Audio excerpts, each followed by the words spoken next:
4 years ago this week, the Texas coast was slammed by Hurricane Harvey and its unrelenting rain. From Rockport to LaGrange to Port Arthur, Harvey left death and destruction in its path, with the Houston area suffering the worst damage. Here's KVUE's Bob Buckaloo with tonight's backstory.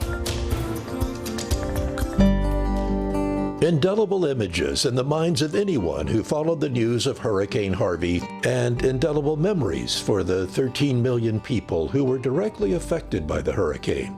Harvey's story wasn't as much about winds and tides as about rain. Unlike most hurricanes that continue moving forward on a path until they fall apart over dry land, Harvey was different. It struck the Texas coast 3 times and simply refused to move. An entire year's worth of rain fell in 1 week in southeast Texas. The floodwater so heavy that scientists say Houston sank almost an inch under its weight. Harvey flooded hundreds of miles of Texas, from Port Arthur at the Louisiana border to LaGrange, over 100 miles inland. The second worst hurricane since 1900 in the amount of property damage, $125 billion. But Harvey was also a story about everyday heroes, people pitching in to rescue their neighbors. The pictures, more powerful than words can express.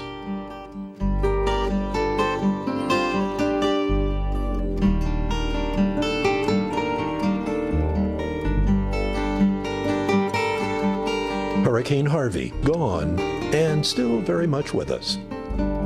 Bob Buckaloo, KVUE News.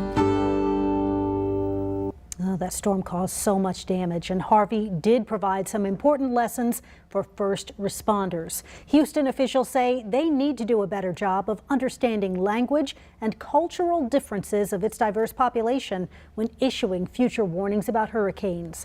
And they say more mental health services will be needed for people who suffer losses from disasters.